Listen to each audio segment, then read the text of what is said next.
Walt Disney est l'un des pères fondateurs de la pop culture. En révolutionnant la façon de raconter des histoires au plus grand nombre, lui et ses équipes créent des chefs-d'œuvre incontournables et des personnages iconiques. Afin de satisfaire son niveau d'exigence très important, il a mis son talent et son énergie au service de ses œuvres. Et ce, en misant sur les meilleurs artistes, les dernières technologies, des formats comme le long métrage d'animation qui semblaient inaccessibles au moment de leur création et en assumant de vraies prises de risques éditoriales.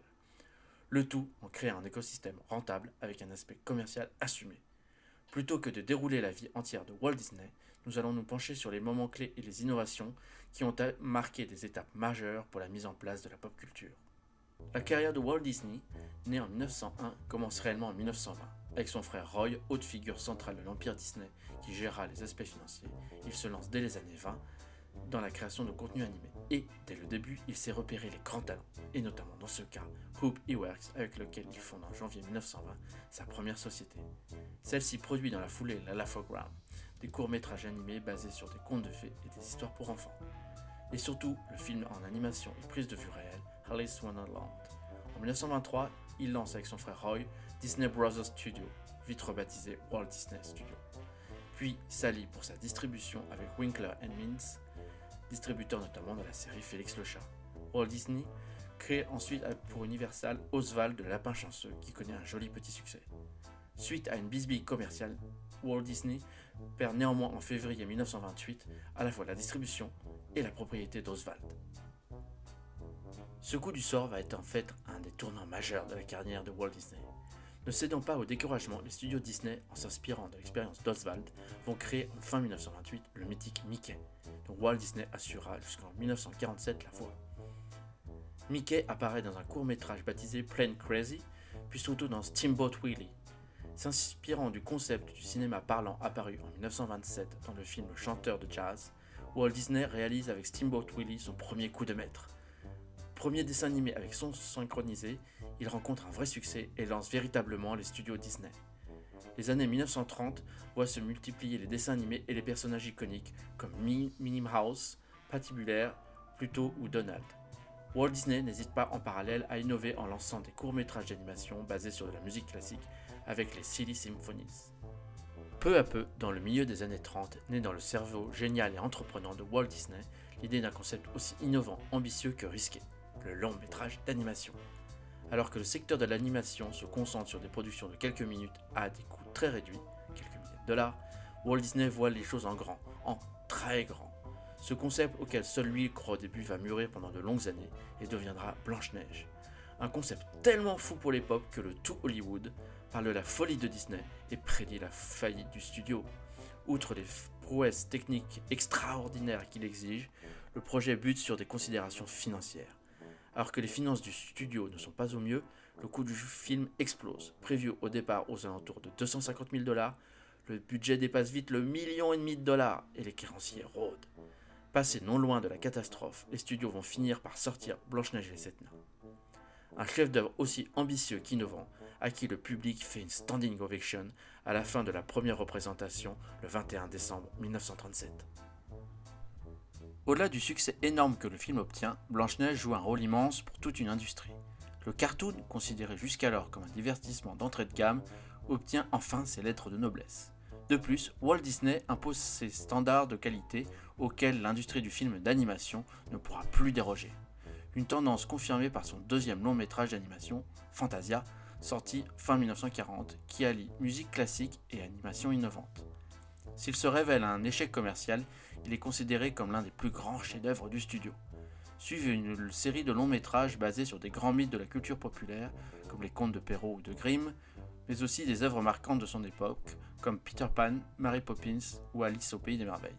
Et ce sous la houlette de talents comme Wilfred Jackson, Clyde Giromini ou Almita Lusk.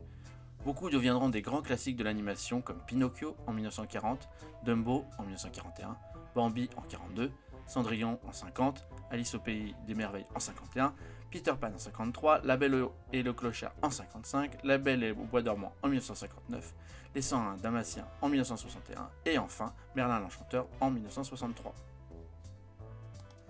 Mary Poppins, sortie en 1964, soit 2 ans avant sa mort, couronne la carrière artistique de Walt Disney. Une œuvre qui, comme Blanche-Neige à son époque, est le fruit d'une longue gestation. Depuis les années 40, Walt Disney, qui a décelé le potentiel du roman éponyme de Pamela L. Travers, cherche à en racheter sans succès les droits. Ce n'est qu'en 1960 que sa créatrice cède. À partir de ce moment, Walt Disney, qui ne s'implique plus vraiment depuis longtemps dans le processus de création des films, s'intéresse au plus près à la création de Mary Poppins, veillant aux moindres détails. Cela donne in fine un magnifique hybride de films traditionnels et d'animation avec des effets spéciaux de pointe, le tout mêlant aventure, humour et chansons qui vont devenir cultes. Mary Poppins, succès commercial autant que critique, est nommée 13 fois aux Oscars et en reçoit 5. Un des autres points où Disney a su être précurseur est de transformer l'industrie du cartoon par sa grande ambition formelle. Pas question de faire comme ses concurrents de l'époque du divertissement d'entrée de gamme. Ses dessins animés et plus tard ses films d'animation bénéficieront de moyens dignes de ses ambitions et des dernières technologies, quitte à prendre des risques financiers. Par exemple, en 1932, chaque court-métrage de 8 minutes des studios Disney coûte ainsi 13 000 $ à produire, alors que l'immense majorité de ses concurrents se limitaient à des sommes ne dépassant pas les 2 500 $. La liste des technologies que les studios Disney ont introduites dans le secteur de l'animation s'avère immense.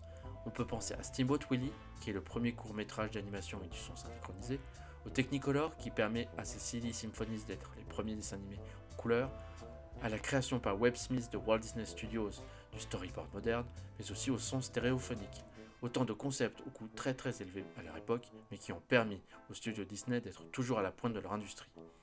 Walt Disney n'hésite pas non plus à innover dans d'autres secteurs, et il marque son époque par la qualité de sa série de documentaires animaliers True Life Adventures, qui obtient plusieurs Oscars techniques. Du coup, Walt Disney détient toujours le record de l'artiste individuel ayant, toujours confondu, remporté le plus d'Oscars avec 22 récompenses pour 59 nominations.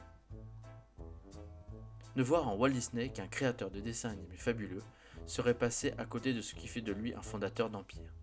Il a compris quasiment dès le début qu'une œuvre cinématographique, aussi géniale soit-elle, ne peut plus se contenter d'être seulement diffusée en salle.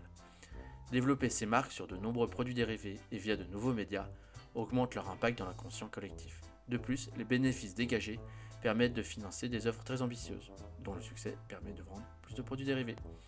En introduisant de ces personnages phares partout dans nos référents culturels et nos objets du quotidien, Walt Disney est non seulement l'un des inventeurs de la pop culture, mais aussi un puissant promoteur du soft power américain. Dès 1929, Walt Disney crée Walt Disney Enterprise afin d'assurer la gestion de ce que nous appelons aujourd'hui les produits dérivés. Sa marque phare Mickey est dès cette date utilisée un peu partout. Une manne bienvenue pour les studios Disney dont les bénéfices ne progressent pas, liés qu'ils étaient alors par des accords de distribution de leurs œuvres dans les salles. Afin de faire décoller ce nouveau pan de son activité, Walt Disney s'associe avec des professionnels du secteur comme Kay Kamen, qui obtient pour 20 ans le contrat de licence pour tout le merchandising Disney. En 1949, Disney reprenant intégralement la gestion de son licensing. Les contrats se multiplient alors dans des domaines aussi variés que les jouets, les puzzles, la vaisselle ou même l'horlogerie. La montre Disney devenant par exemple dans les années 30 la montre la plus vendue aux États-Unis. En 1948, les revenus des produits Disney sous licence s'élèvent à plus de 100 millions $, une somme énorme pour l'époque. Walt Disney a aussi vite compris que le cinéma ne pouvait être le seul vecteur de diffusion de ses œuvres. Le premier journal de Mickey apparaît ainsi en Italie à la fin de 1932, suivi en janvier 1933 de Mickey Mouse Magazine aux États-Unis. Walt Disney se lance aussi dans la radio dès 1939 avec Mickey Mouse Theater of the Air, diffusé sur NBC. Plus important encore, Walt Disney a très vite compris le potentiel d'une des inventions de l'époque, la télévision, et il sera l'un des premiers à la transformer en l'un des piliers de l'industrie des loisirs.